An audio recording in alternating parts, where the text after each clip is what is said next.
Já está tudo pronto para amanhã.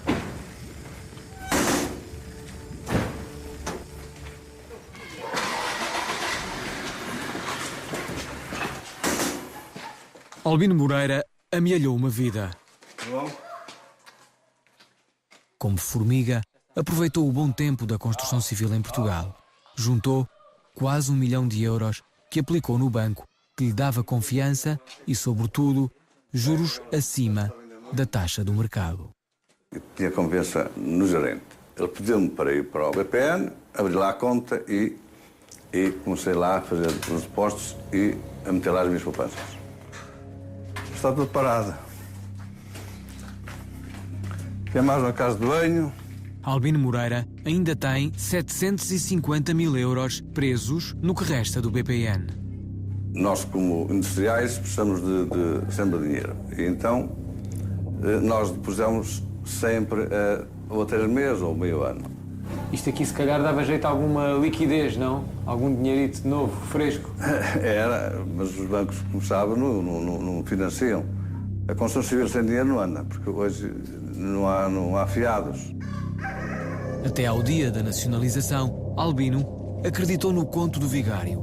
Ele e muitos mais em Faf e no país inteiro. A história é cativante. Taxas atrativas em depósitos a prazo clássicos. Nunca me falou em mais nada a não ser nos depósitos a prazo. Quando precisasse, avisava e levantava o dinheiro.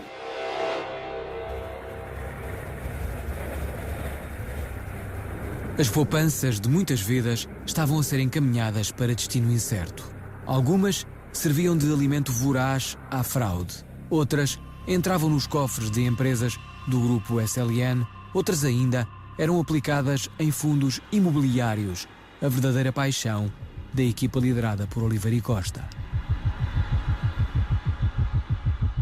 Digamos, o BPN é um corolário do mundo, não é? Começou nos anos 80, anos 90, princípio do século. Acima de tudo, tinha a ver com uma postura de buscar resultados inatingíveis. Em Portugal, o BPN representa esse mundo, ou seja, a busca de ganhar milhões sem risco. Depois, temos um problema chamado valores.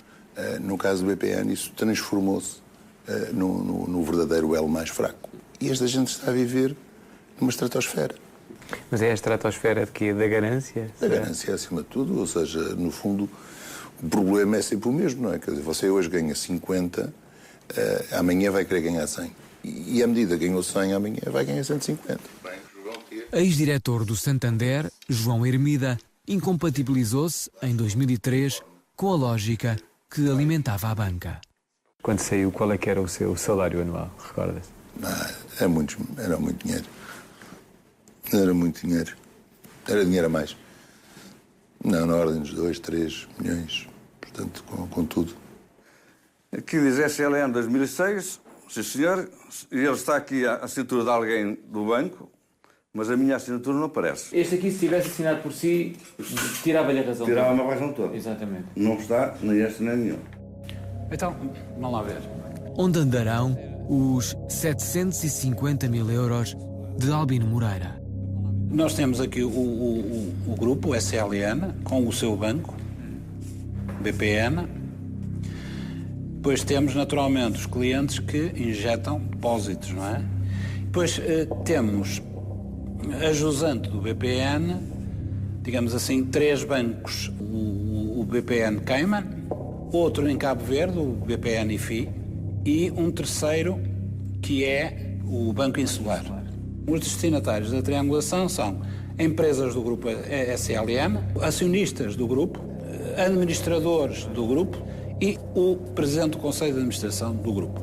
O esquema normal era alimentar os destinatários. Como é que este dinheiro dos depósitos, através deste triângulo, chegava aos destinatários? Bom, através de financiamentos ilegais. O principal motor deste financiamento era o Banco Insular. Honório Novo foi um dos 3 deputados que mais se envolveram nas 2 comissões parlamentares de inquérito ao caso BPN. João Semedo e Nuno Melo completam o trio. E depois, a SLN Nova Technology Corporation. Nuno Melo já não era deputado na segunda comissão, concluída em junho de 2012. Na primeira, o centrista todos os dias retirava do baú uma revelação. E eu gostava de ler ao Sr. Doutor um parágrafo de uma ata de uma reunião do Conselho Superior de 17 de dezembro de 2007. Muitas vezes me senti muito para além da fronteira do que é a atividade normal de um deputado. Devo dizer que até às vezes com algum risco, porque ia sozinho encontrar com pessoas em alguns lugares recônditos, não sabendo quem estaria do lado de lá. Alguém do Ministério Público lhe pediu esses documentos? Não, até à data não. Eu tinha tantas perguntas para lhe colocar, Sr. Doutor. Vou só... Olha, quando eu estiver ali, vamos ali um café e... Vamos, até, Sr. Doutor, convido para almoçar, vamos almoçar e com calma conversamos sobre tudo isto. Chegou a ir tomar um café com o Dr. Oliveira Costa? Não, até à data ainda não. Não acha que os deputados trataram o Dr. Oliveira Costa de uma forma muito simpática em 2009, na primeira comissão? Pareceu-me que uma forma de audição mais incisiva ou contundente teria talvez o resultado contrário àquilo que eu pretendia, que era o do máximo esclarecimento de todos os factos. A mim só me interessa saber se alguém roubou, onde é que foi o dinheiro, a gente sabe. Pois também nós. Percebemos que aquilo que sucedeu ao longo de muito tempo não foi, objetivamente, nem podia ser obra de um homem só. Não quer dizer que não tivesse um mentor, que não tivesse um estratega, mas esse estratega teve vários operacionais. E eu reconheço que errei. E agora já não tenho muitos anos para recuperar. Passei pela vida sem ver a vida. Eu nem sequer aprendi a brincar.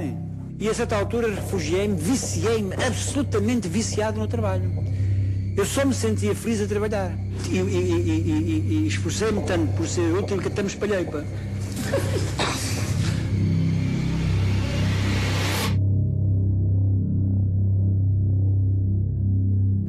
Foi montado em torno do grupo SLN e do grupo BPN um esquema de desvio de dinheiro, de financiamento de ilegalidades, de financiamento de investimentos ruinosos, em benefício pessoal e de grupo, que naturalmente tinha que ter repercussões, e as repercussões foi a ruptura financeira do BPN. O BPN não chegou a esta situação apenas porque lhe correram mal alguns negócios. O BPN foi uma máquina criada para distribuir dinheiro fácil a um grupo de amigos. E esse grupo de amigos teve muita gente. Doutor Pedro Coelho, um prazer. Obrigado por ter vindo. Desculpe lá se este ligeiro atraso... Não faz mal. Um investigador com ligações ao caso BPN e que aceitou conversar com a SIC lamenta a escassez de meios técnicos e humanos disponibilizados pelas autoridades judiciais na descodificação da mais complexa e gigantesca fraude cometida em Portugal. A informação que eu recebi é que no início houve de facto aqui algumas falhas na investigação. Sim. É possível confirmar-me essa... Sim, confirmo. Nos primeiros 4 meses da investigação só puseram uma pessoa. As restantes estavam envolvidas na Operação Furacão. Foram pedidos mais meios, mas a resposta foi negativa. A SIC confrontou o Departamento Central de Investigação e Ação Penal, responsável pela investigação, com este dado, mas não obteve qualquer resposta. O caso BPN esteve para cair na rede do Ministério Público por acaso. Os investigadores do Departamento Central de Investigação e Ação Penal, o DCIAP, andavam envolvidos na desmontagem da Operação Furacão desde 2005. O BPN era um dos 4 bancos indiciados de fuga ao fisco e branqueamento de capitais, debaixo da lupa dos investigadores.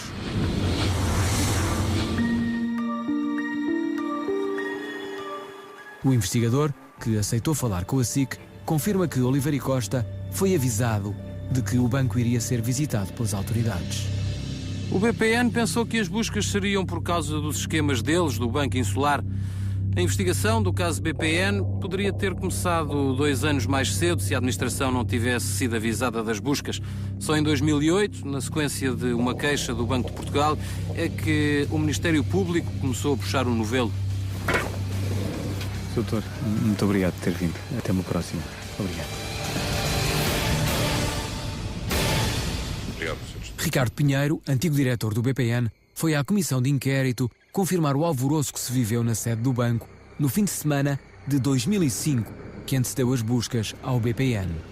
Nessa altura, os funcionários envolvidos foram informados de que o banco ia transferir para Cabo Verde as operações dos clientes com contas em offshore. Estranhamente, nenhum dos envolvidos na limpeza desconfiou do tempo e do modo da ordem. Tratou-se de uma operação relâmpago concretizada ao fim de semana. Quando entrou a Operação Furacão no BPN, é verdade que os arquivos contendo toda a informação de clientes já tinham sido retirados e estavam de facto entregues a um transitário para ir para Cabo Verde.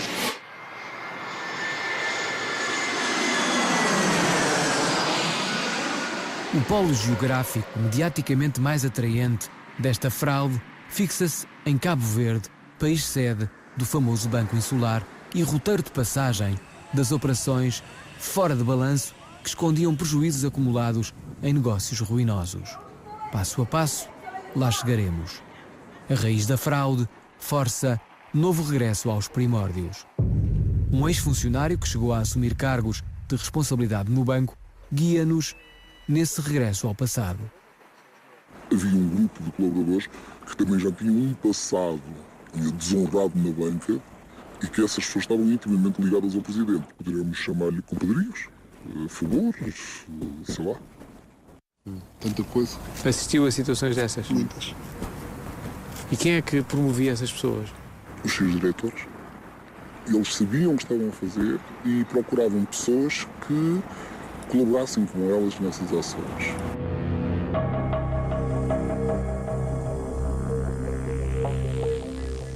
O primeiro sinal de alerta poderia ter feito soar campainhas, mas a história foi abafada. O presidente do Conselho de Administração da Créditos, uma entidade vocacionada para crédito ao consumo que integrava o universo BPN, é afastado depois de, alegadamente, ter montado uma gigantesca pirâmide de créditos de cobrança impossível. Uns porque terão sido pura e simplesmente inventados, outros porque os destinatários do dinheiro nada precisariam de dar em troca em caso de incumprimento. Porque quem tinha rabos de palha no outro lado, como é que é possível ter vindo para o Presidente do Conselho de Administração da BPM Crédito? Ele não emprestava, ele dava dinheiro a quem precisava. Se as pessoas chegavam junto dele, preciso de 5, ele até dava 10. Como é que é possível financiar mortos? Pergunta-se, não é? Mas, infelizmente, isso aconteceu. As assinaturas não eram reais, as garantias não havia nenhuma garantia real. Os financiamentos eram sempre para automóveis que não existiam. A mesma viatura poderia ser financiada 3, 4, 5 vezes. Não só ele, mas um grupo de colaboradores tinham sempre uma percentagem sobre esses financiamentos. Os episódios de créditos circulavam no núcleo restrito. Figuras à época ligadas ao futebol e à SLN observaram de perto esse desbaratar de dinheiro.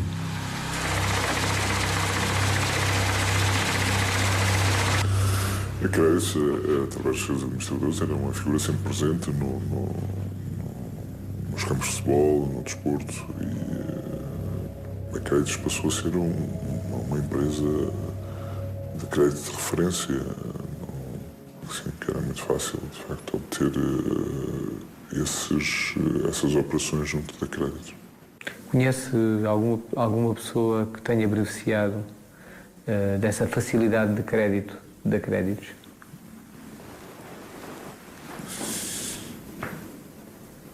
Sim.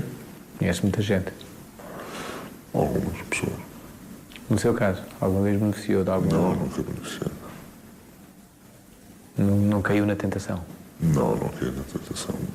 O futebol, de alguma forma, cresceu à conta destes financiamentos? Cresceu e alguns até morreram. Foram financiados pela BPN Crédito, a própria Federação também. O banco fazia donativos à Federação, de milhares de euros. Havia ali uma cumplicidade entre a administração e a direção da Federação. Eu não sei o que é que isso quer dizer, cumplicidade. O BPN, na altura, definiu como um alvo estratégico a própria Federação. Portanto, e nós, que estávamos numa situação financeira complicada, é evidente que aproveitámos, portanto, e foi essa a relação que se estabeleceu durante 4 anos. Depois teve um interregno que foi retomado mais tarde na época do Sr. Scolari. Agora, não houve relação nenhuma de cumplicidade, nem relações nenhumas de favor, de nada. Gilberto Madail, antigo presidente da Federação Portuguesa de Futebol, foi governador do distrito de Aveiro, nos tempos em que Oliveira Costa liderava o PSD local. Madail e Oliveira Costa têm laços políticos, geográficos e familiares a uni-los. Acha que de alguma forma a proximidade até familiar que o Sr. tinha com o Dr. Oliveira Costa pode ter contribuído para essa relação comercial que se gerou entre as duas entidades? Não, repara, todas as relações que... A minha relação familiar com ele é distante, não é? Mas de qualquer forma o Sr. e o Dr. Oliveira Costa são do mesmo distrito, não é? Chegaram a ter do mesmo partido até, não é? Sim, do mesmo partido, do mesmo distrito. Eu conheci bem o Dr. Oliveira Costa. Ganham muito mais a Federação com o BPN do que o BPN com a Federação. Bem, mas isso eu não sei, isso é preciso perguntar ao BPN, não é? Mas é a leitura que o Sr. faz, não é? Não, a leitura que eu faço é que os contratos que fizemos com o BPN foram vantajosos para nós. Portanto, na prática, a Federação não seria o que é hoje se não tivesse sido o BPN? Acho que é preciso dizer a verdade, sem complexos nenhuns. Acho que muito do êxito financeiro que houve na Federação se deve também ao BPN e às ajudas que nos deram e que nós tivemos a sorte, chamemos assim, de ter na altura um banco que se estava a formar, que se queria expandir, que queria vender a sua imagem e que entendeu que através da Federação era um bom caminho. A indústria do futebol terá engordado à sombra do dinheiro fácil, mas as operações que verdadeiramente abriram o buraco serão fruto de um projeto mais ambicioso. A acusação do megaprocesso do BPN, em julgamento deste finais de 2010, é um documento que amontou a informação. José Oliveira Costa não surge sozinho no longo texto assinado pelo procurador Rosário Teixeira. O procurador e a diretora do departamento que liderou a investigação, Cândida Almeida, recusaram prestar esclarecimentos à SIC.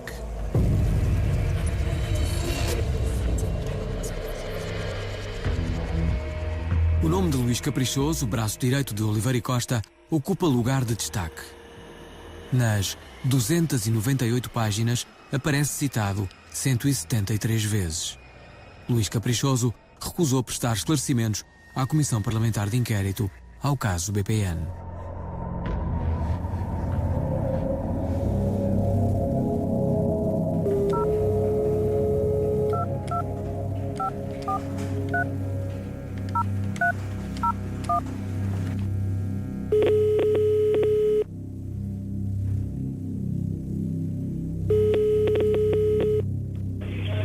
Olha, o meu nome é Pedro Coelho, eu sou jornalista da SIC. Muito boa tarde, lamento estar a incomodá-lo. Soutor, eu estou a ligar pelo seguinte. Na breve conversa telefónica que mantivemos, Caprichoso insiste no silêncio público, alegando que deve manter o foco exclusivamente no julgamento. Nas conversas que mantivemos ao longo destes 5 meses, o nome de Luís Caprichoso recolhe uma invulgar unanimidade.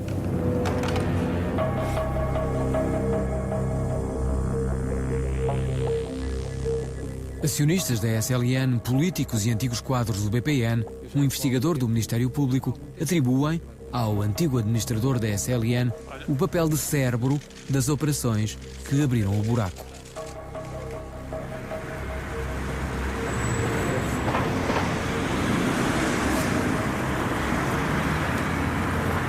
Soutor, bom dia. Uma dessas vozes deixa escapar a frase que sintetiza o pensamento do grupo. Foi criada uma estrutura que acabou por deixar Oliveira Costa nas mãos de Caprichoso. Este é claramente o caso em que a criatura criada ultrapassa o Criador. Luís Caprichoso chegou à SLN depois de ter passado pela Direção de Finanças de Lisboa, onde chegou a diretor da Inspeção, e pela Ernst & Young. Em 1999, é chamado por Oliveira Costa para a SLN, onde fica até 2007. Na SLN, criou a Planfin, uma empresa especializada na montagem de offshores.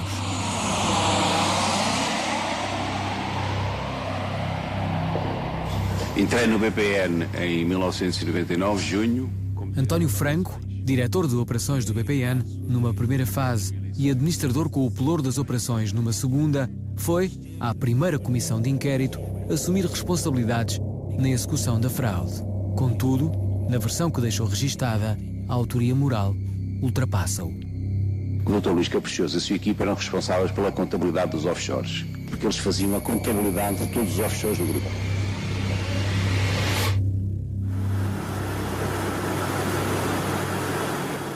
Transferir dinheiro para contas sediadas em paraísos fiscais ter-se-á tornado prática corrente no universo BPN. À medida que o dinheiro se distancia da costa, o rastro perde-se e o peso da supervisão dilui-se na distância de um oceano.